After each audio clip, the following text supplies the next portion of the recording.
Boa noite, radiação. Faz melhor, vai. Boa noite, radiação. Boa noite para vocês que estão aqui e para quem está em casa nos assistindo agora, que a boa e potente mão te alcance onde você estiver, quando você estiver. A gente vai começar então uma nova série. A gente terminou no sábado passado a série Reverse. Aliás, foi uma grande festa, né? Teve batismo no encerramento da série, foi muito legal. A gente viveu durante essa semana toda ainda sob o efeito do batismo. Mas a gente então começa essa nova série, Simplesmente Jesus. Eu lembro quando a gente estava reunido, o grupo pastoral, né, para definir o nome dessa série. Cara, Jesus era o nome ali, né? Mas aquela palavrinha antes ali tinha de tudo. Como Jesus, não sei o que lá, Jesus. E aí o Júnior ficou com a missão de, vamos ver, depois a gente coloca aí, né? Então, simplesmente. Falei, não tinha nome melhor, cara. Simplesmente Jesus. Parece simples falar dele, né? Mas confesso que quando eu peguei o esboço desse sermão, para começar essa série de reflexões, conquanto seja simples, mas esse nome, e ler os relatos a respeito dele, e tudo que ele fez, refletir no contexto histórico, lá de onde tudo começou, me deixou um pouquinho tenso, pastor Paulo. Porque é o cara, né? Jesus não é simples assim de falar dele. Eu posso perguntar assim para vocês aqui, quem é Jesus para vocês? Outro dia eu perguntei isso para fazer um outro sermão, e minha sobrinha falou, ele é tudo, é meu companheiro, é meu amigo, é meu fiel confidente. Isaías vai chamar ele de maravilhoso conselheiro, príncipe da paz, Emanuel. Mas, pois bem, vamos falar desse nome Jesus. Simplesmente Jesus. Então, Simplesmente Amor é o episódio número 1 dessa série, tá bom? E Jesus, por exemplo, vou dar para vocês terem uma ideia de como ele marcou a história nossa. O calendário nosso é marcado com aquele ACDC, né? Depois de Cristo, antes de Cristo. Então, quando me perguntam, que ano você nasceu? 1980. Eu poderia colocar um depois de Cristo, para ser assim, chique, né? Para ser bem crente assim, né? 1980 depois de Cristo. Ele é tão importante que ele marca a história.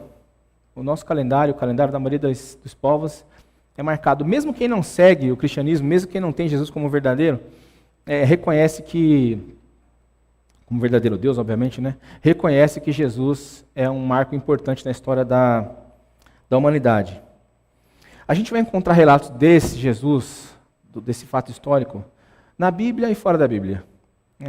Outro dia eu estava assistindo um canal de um arqueólogo bíblico, que ele busca referências na arqueologia para trazer contextos históricos, né, dar mais veracidade, se é que isso é preciso, necessário, né, dos relatos bíblicos, das histórias que acontecem na Bíblia, em relação a todos os fatos que acontecem ali, na história. Ele busca ali vestígios da arca, vestígios dos livros originais, tem ali o exemplo dos originais de Isaías, encontrados perto do Mar Morto, enfim. A gente vai encontrar referências a respeito disso fora e dentro da Bíblia. A vida de Jesus, a vida histórica, a vida palpável, essa que a gente não pôde, infelizmente, presenciar, é uma vida curta, dura aproximadamente 33 anos. A passagem dele aqui pela terra é uma passagem curta até.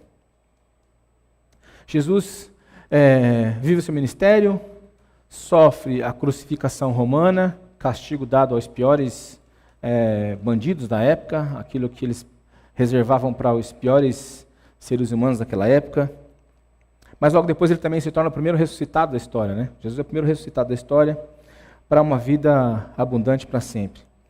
A história de Jesus ela é fascinante, porque a gente tem que conhecer a parte humana dele e a parte divina. E conhecer a parte divina de Jesus é conhecer, no final, quem é Deus. Conhecer Jesus é conhecer quem é Deus. Mas a história de Jesus não é tão assim grande, não é a melhor da história de todos os tempos, não é a história do homem mais incrível que já viu na Terra. Conhecer Jesus é chegar um pouquinho mais daquilo que é essencial. Conhecer o Jesus homem que veio na Terra é chegar um pouquinho mais perto daquele Jesus, daquele ser humano que a gente poderia ter sido ou pode ser. Conhecer Jesus é saber um pouquinho da essência daquilo que um homem pode se tornar, daquilo que uma mulher pode se tornar. Saber sobre Jesus se trata não só de um conhecimento puramente histórico, mas também da possibilidade da gente se conectar com a maior história do universo e como Deus decidiu fazer a gente parte dela. E mesmo assim, diante de tantas possibilidades, de tantas coisas até transcendentais, a gente não precisa ser assim, não precisa ir tão alto para conhecer Jesus.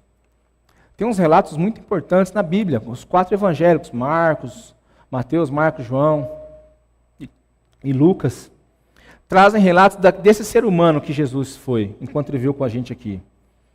Da sua morte, da sua vida, da sua ressurreição. E esses 4 livros fazem assim a gente refletir nessa pergunta: quem é Jesus? Quem é Jesus? Esse homem simples, tão esperado e tão aguardado. De forma simples e objetiva, a gente vai partir então para essa experiência de conhecer quem é Ele.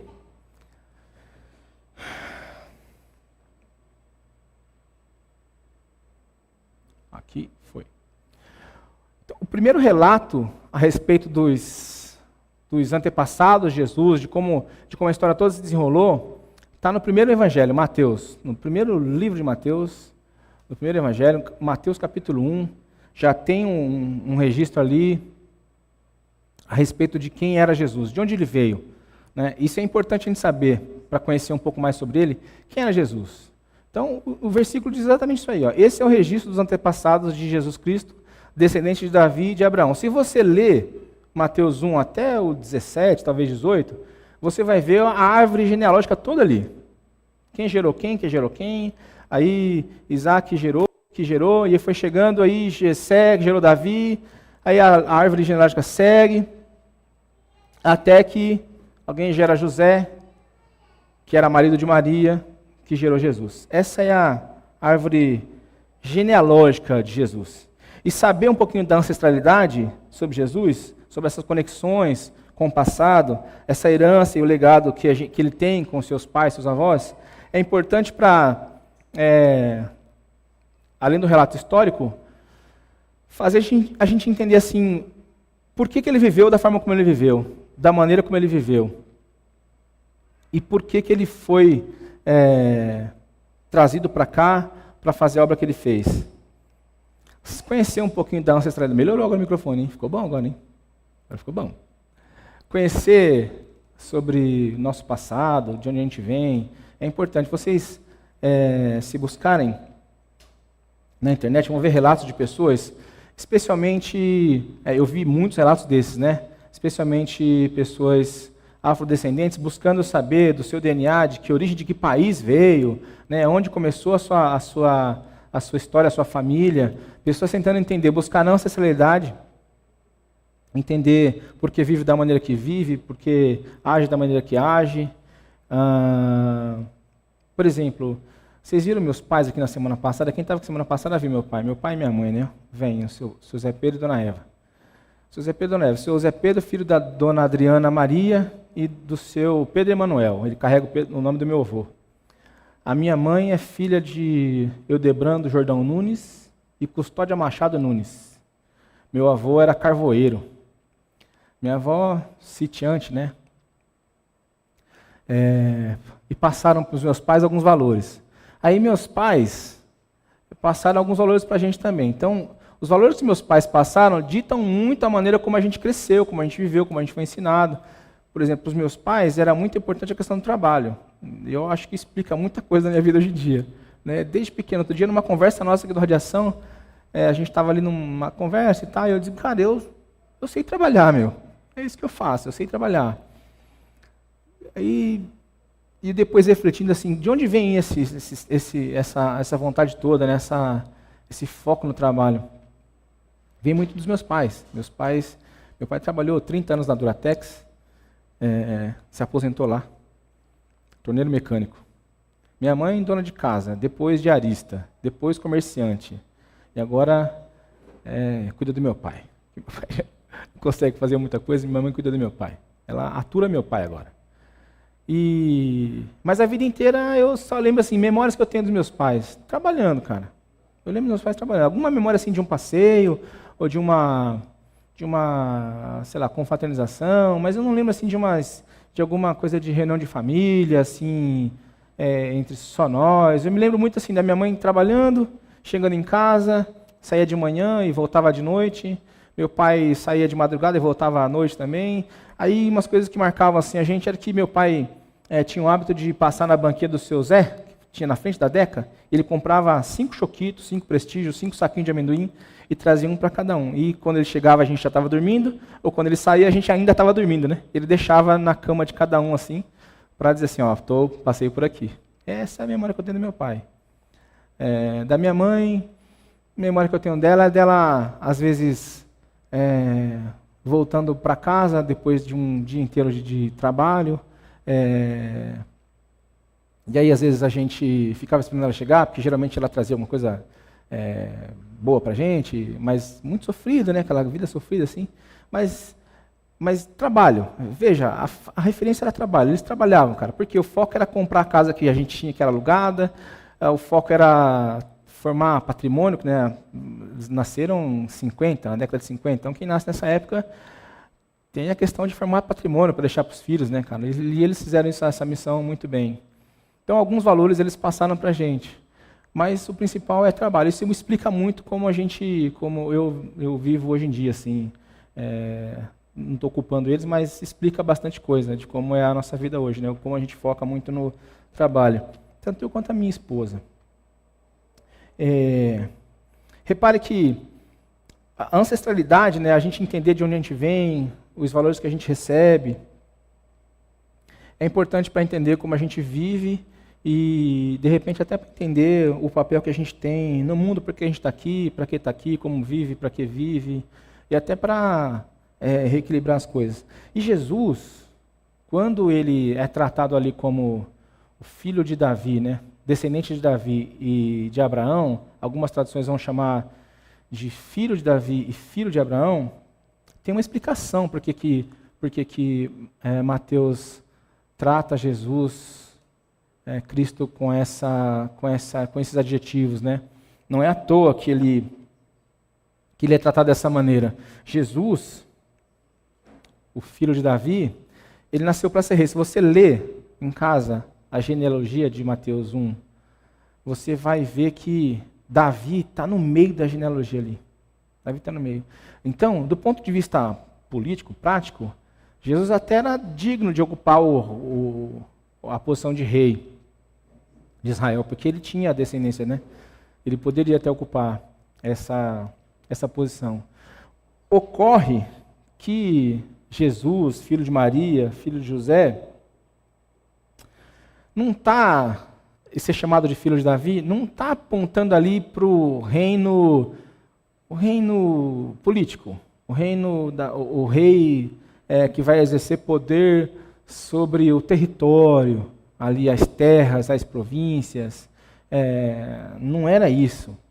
Ser apontado ali como filho de Davi tem a ver com ser rei, sim, mas tem a ver com ser o Messias, o ungido, aquele que vai vir para reinar. E a expectativa do povo é que com isso o povo fosse liberto. Então, imagina o contexto, né, de quando ele nasceu.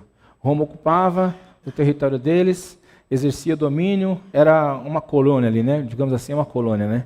Então, uma referência nossa, assim, para a gente pensar, a gente não viveu o tempo do Brasil colônia, obviamente não viveu, né? Mas a gente ainda vive os reflexos desse período, concordam?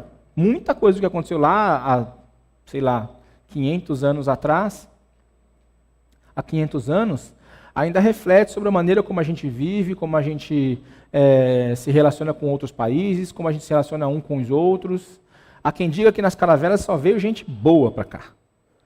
E é por isso que há quem diga também que brasileiro é da forma que é. Eu não concordo, porque eu acho que estereotipar também não é legal.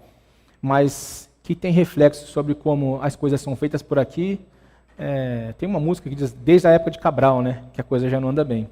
Então, a expectativa daquele povo era que o Jesus que estava vindo, ou que o Messias que viria, que eles liam a respeito das profecias, que eles liam a respeito de tudo, era um Messias que os libertasse daquela condição de colônia, de opressão política, opressão econômica. As pessoas viviam para pagar impostos, as pessoas viviam sobre um domínio terrível. Não havia liberdade. E a chegada do Messias, quando Jesus vem, quando Jesus nasce, nas condições que nasceu, quem estava esperando um rei que tomasse o poder, que tomasse as rédeas e que expulsasse o governo romano daquela ocupação, se decepcionou completamente. Se decepcionou completamente.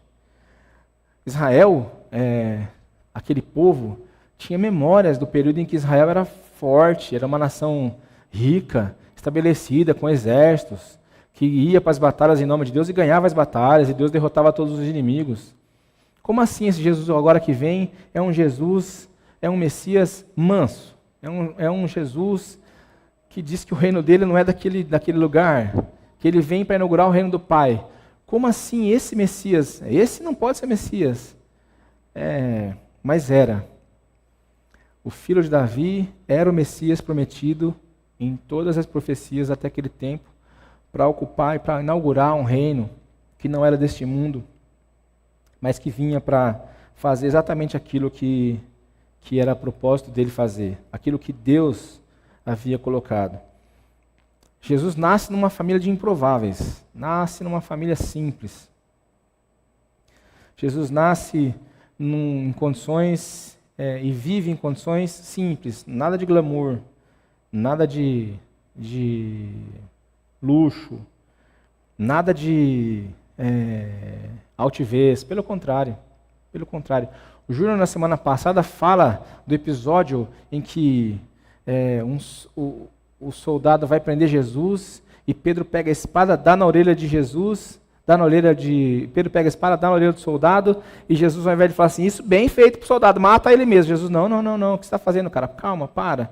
Vocês podem imaginar a expectativa que o povo tinha de um libertador, e aí vem um Jesus que cura a orelha do soldado? Como é que faz para viver com um Messias desse? Por isso a revolta. Veio um rei que não ia travar as batalhas aqui. Veio um rei que não ia andar com armas. Pelo contrário, ele disse, cara, se você usar a espada, pela espada você vai morrer. Em todas as situações em que Jesus foi colocado à prova, Jesus correspondeu com um amor inigualável e incompreensível até. Eu diria um amor insuportável, porque as pessoas de fato não suportavam aquele amor. Jesus também é chamado, vocês viram no texto ali, Jesus também é chamado filho de Abraão.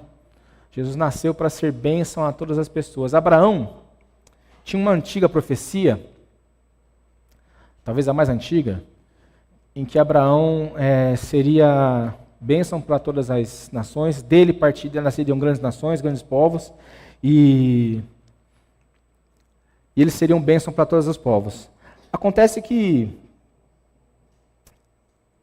por muito tempo, a gente usou essa promessa que que deles seriam feitas grandes nações, várias nações, grandes povos. A gente usou essa fala, esse texto bíblico, para dar a noção de prosperidade, de grande fartura, de que as famílias todas seriam abençoadas, materialmente, fisicamente. Mas, se você for olhar para o texto e para tudo que a profecia dizia, a bênção em si para todas as pessoas não tem nada a ver com material. Não tem nada a ver com coisa daqui, da terra. Nada a ver. A bênção para todas as pessoas volta lá na genealogia. Abraão que gerou Isaac. Então, na genealogia de Jesus, também tem Abraão. E é de Abraão que vem, é da descendência de Abraão, por isso ele é chamado filho de Abraão. Tem a ver com Jesus ser aquele que vem para libertar o povo. Aquele que vem para ser o divisor de águas, aquele que vem para ser o divisor da história, aquele que vem para marcar um calendário antes e depois de Cristo. A bênção de Abraão para todas as pessoas é Jesus Cristo. É esse aí. Essa é a liberdade que Jesus vem propor. A bênção é a liberdade. É Deus enviando o Pai, porque a bênção é de Deus o Pai. É Deus enviando o Filho para que os povos tenham a possibilidade de retornar e participar daquele reino que Jesus vem inaugurar. Jesus vem para inaugurar esse reino. Naquele contexto todo que a gente falou agora há pouco, Jesus vem para inaugurar o reino do Pai. O que está proposto ali, na hora da vinda de Jesus, é as portas se abrindo para que o amor de Jesus, o amor do Pai, esteja disponível para todas as pessoas. A gente não pode se enganar. Quando pensar assim, da maneira como a gente vive hoje, não sei se todo mundo aqui já conhece e anda com Jesus, mas eu não sei se você nasceu, a gente costuma falar em berço evangélico, eu não sei se você nasceu, se você conhece Jesus desde pequenininho, sua mãe te levava para a igreja ou não, minha mãe me levava, mas a gente não pode se enganar, a gente só vive na condição que vive, a gente só tem acesso ao amor do Pai por intermédio de Jesus. Se a gente não tivesse Jesus na vida, o amor do Pai estaria longe, a gente não conheceria Deus, a gente só conhece Deus através do Filho, Jesus Cristo, Deus comunicado a nós. A gente não pode se enganar. Sem Jesus, sem esse amor comunicado, a gente estaria perdido. Perdido. Tenta lembrar da sua vida sem Jesus. Como é que era a sua vida sem Jesus? A gente estaria perdido. E essa obra que Jesus veio fazer, nos leva lá para esse texto de Colossenses 1,13. Aí está a resposta daquilo que Jesus de fato veio fazer, do plano todo, que é o seguinte: Ele nos libertou do poder das trevas e nos transportou para o reino do seu Filho amado. Quem nos libertou? Deus. Através de quem? Do Filho. E Deus só fez isso porque Ele resolveu simplesmente amar a gente. Ele tinha todos os motivos para deixar do jeito que estava. Fiz tudo por eles, e eles não quiseram saber de mim. Mas Deus decidiu amar a gente. Simples assim. Contra todas as probabilidades, contra todas as possibilidades, contra tudo que a gente faria se estivesse no lugar de Deus, talvez, que ao invés de aproximar, a gente afastaria. Quando alguém pisa na bola, qual que é a sua primeira reação assim, com essa pessoa? É chamar para perto? Primeiro você quer longe, né? Primeira coisa que você quer é longe. Primeira reação da gente quando alguém pisa na bola é querer longe. A gente não quer saber dessas pessoas perto. Quando alguém magoa a nossa esposa, o nosso filho, quando alguém magoa a gente, a primeira reação nossa, se não é sobre o prisma do amor, a gente quer longe, quer afastar. Por muito pouco a gente afasta as pessoas. Às vezes elas nem precisam fazer nada. A gente decide se afastar. Quanto mais fazendo. Essa era a relação que estava proposta para a gente antes de Jesus vir. Se ele não vem, a gente ia continuar assim. Mas ele simplesmente decidiu amar. Ele resolve ser o fio condutor que vai ligar de novo a humanidade ao amor do Pai. Simples assim. Jesus, ou melhor, Deus, né? Decidiu simplesmente libertar a gente. Deus decidiu libertar. De novo, a obra que Jesus faz na cruz, que começa no nascimento, na verdade começa antes da fundação do mundo, né? Opa, um pernilongo aí, hein? Deus decidiu libertar através de Jesus, porque Ele queria se reconectar. Deus é amor, cara. Deus é amor. Deus decide fazer isso. Seria curioso se depois de ter criado a humanidade, de ter criado esse mundo todo, Deus tivesse ligado na mínima pra gente assim. Criei, eles erraram, cara, eles que se danem, agora eu não quero mais saber deles, tchau. Não. Não foi essa decisão que Deus tomou em relação a nós. João 3,16 vai dizer que ele amou tanto o mundo que ele deu o seu único filho para nos libertar, para nos salvar, para nos resgatar. E ele faz isso através de Jesus. O Pai decidiu mandar um filho, o único que ele tinha,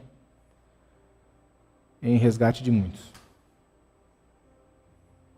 Eu fico pensando aqui, né? E é duro que eu vou falar aqui agora, gente. Na nossa relação de pai e filho, de filho com pai, de marido e esposa,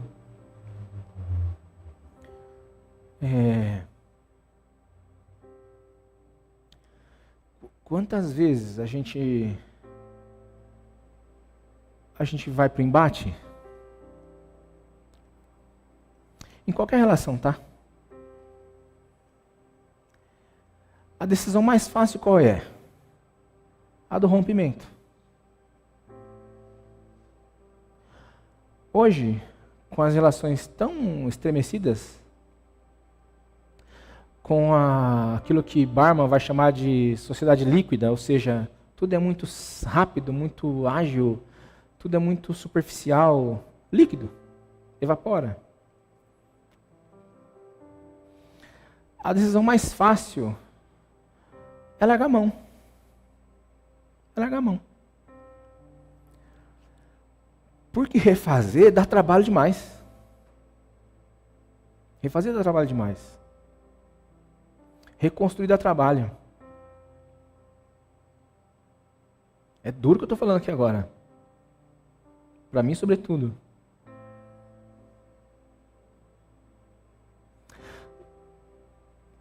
É que a gente hoje, por vezes, tem uma postura de autossuficiência, né, cara?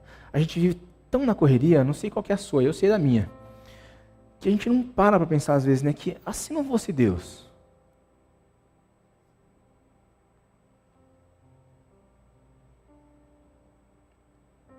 é por isso que Jesus é importante nessa história toda. A gente está falando aqui só dos fatos históricos.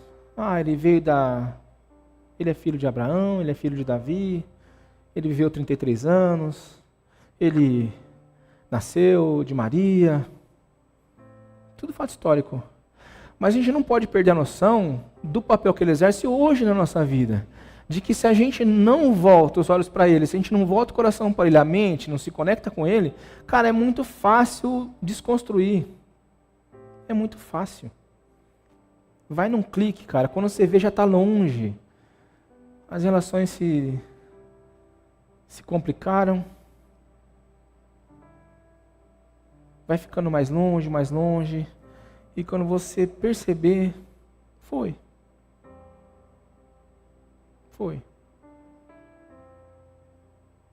Agora, faz o caminho de volta.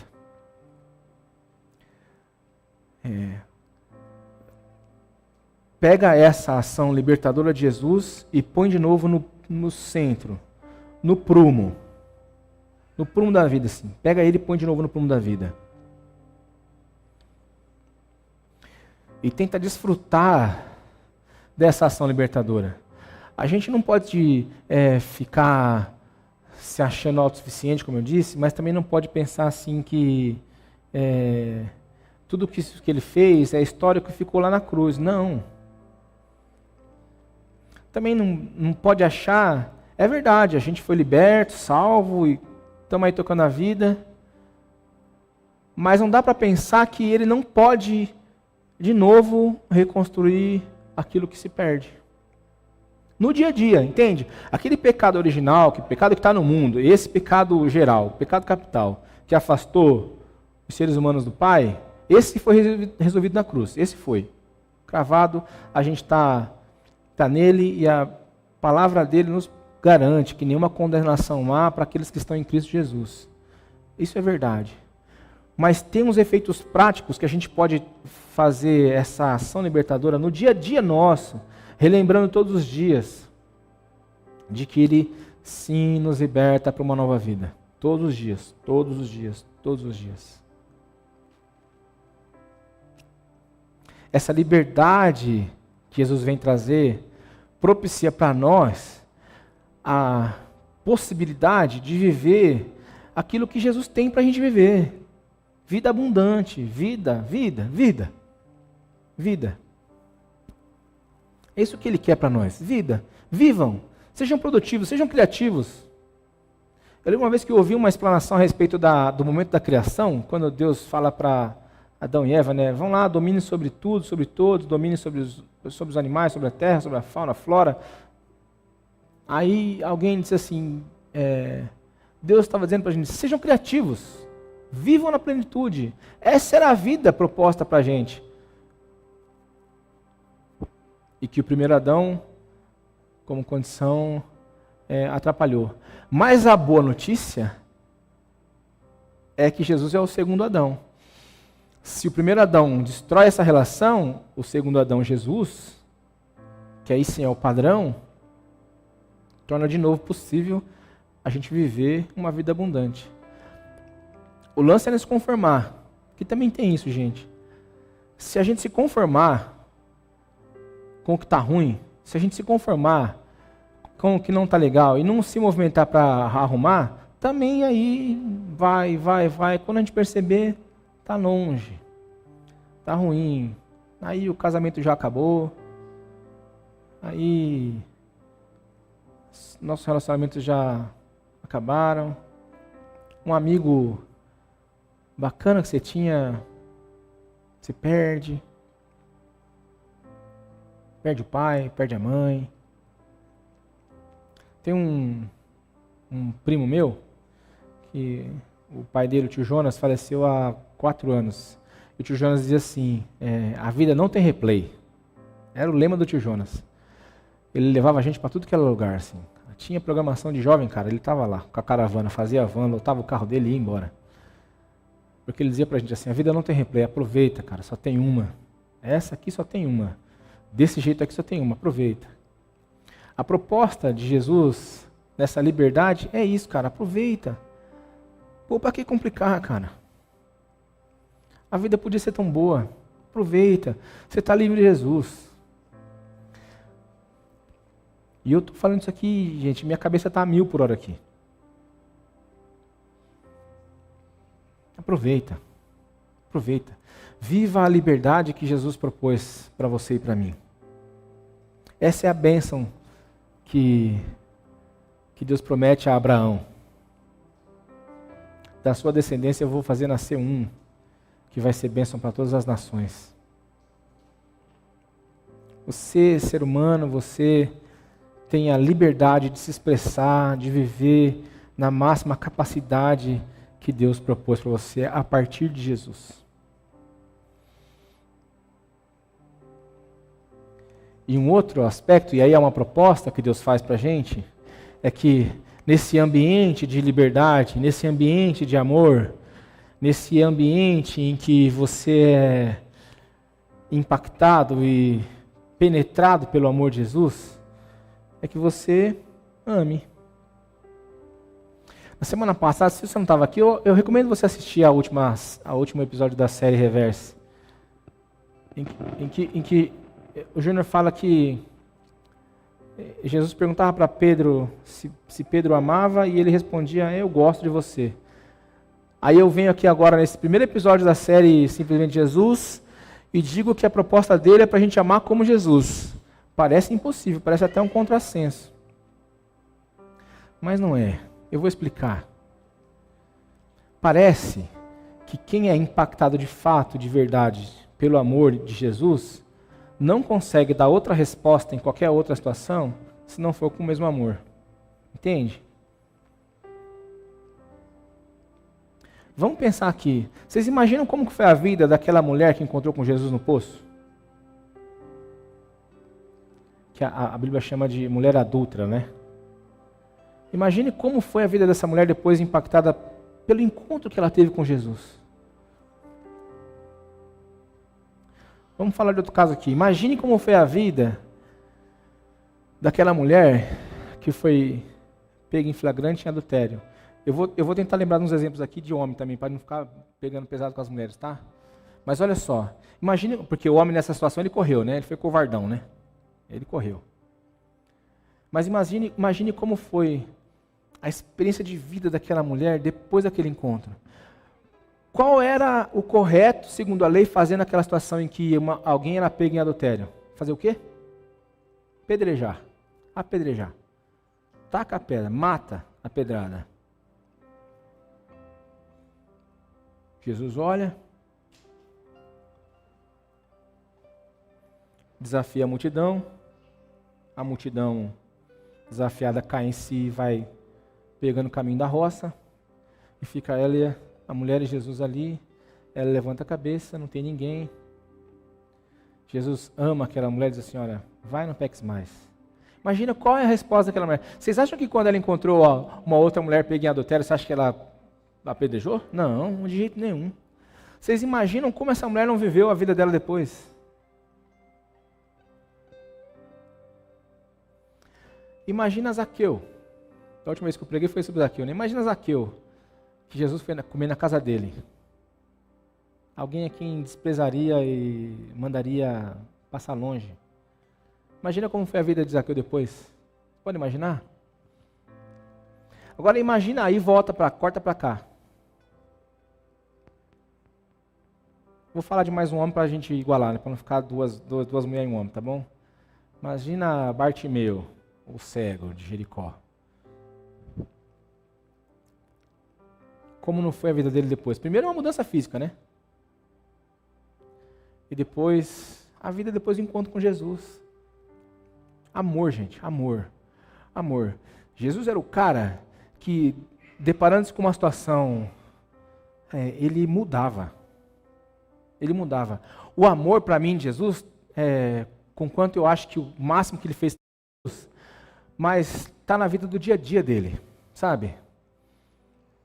Tem um texto de Marcos 8, só me engano, que diz que ele encontra com uma multidão, ele vê a multidão seguindo ele, e a multidão seguia ele há 3 dias. E Jesus fala para os discípulos, olha, esse povo está me seguindo faz 3 dias. Eu tenho compaixão deles. Jesus, dispersa eles, que eles, cara, não tem jeito, está tarde já, eles têm que voltar para casa, mas eles estão vindo há 3 dias me seguindo. Se eu dispersar esse povo aqui, eles vão morrer no meio do caminho. Eles vão morrer de fome. Entendeu, Henrique? Ele resolve, cara. Ele multiplica os pães e os peixes. Ele não deixa a multidão voltar para casa com fome. Ele resolve. Não sei se eu estou muito impactado com The Chosen, mas para mim, Jesus é daquele jeitinho mesmo. Quando criança, eu cresci ouvindo muito sobre o Antigo Testamento, eu confesso para vocês, eu tinha um medo de Deus. Eu me borrava de medo dele. Que tudo era pecado e, cara, se não fizesse, morria, né? Mas depois você cresce, vai aprendendo, vai lendo os evangelhos, quer aprender como Jesus era, lê os evangelhos. Assiste The Chosen também, que é legal, mas lê os evangelhos, vai para a Bíblia. Como ele lidava com o ser humano. E assim, o legal dos relatos é que você vê os exemplos dele, e você vê gente como a gente ali. Falar agora em perspectiva da mulher adulta é fácil, né? Mas quantos por aí? Falar de Zaqueu, que era um fraudador, em perspectiva é fácil. Mas são gente como a gente. Gente como a gente. E a resposta que ele dá para todas essas situações é amor. Simples assim. Simples assim. Ele resolve com amor. Jesus encontra os improváveis e resolve com amor. E parece que essa série quer nos aproximar desse Jesus simples que resolve com amor.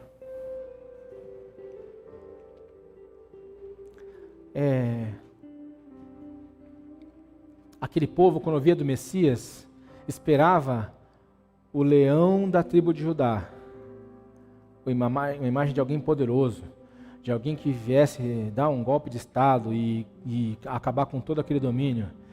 Aí Deus manda Jesus como o Cordeiro. O Cordeiro que tira o pecado do mundo. Ao tirar o pecado do mundo, aproxima os seres humanos de Deus, o Pai, o Criador, e a gente pode ser chamado de novo filho. Por isso a proposta dele é: ame como ele amou. A proposta dele pra gente hoje é: ame como ele amou. Difícil, pra caramba. Demais. Mas lembra o que eu falei agora há pouquinho? Insista, paga o preço. Não dê a primeira resposta. Não devolva a primeira resposta. Vá na vibe de Jesus. Essa é a proposta dele pra gente hoje. Ame como Jesus amou.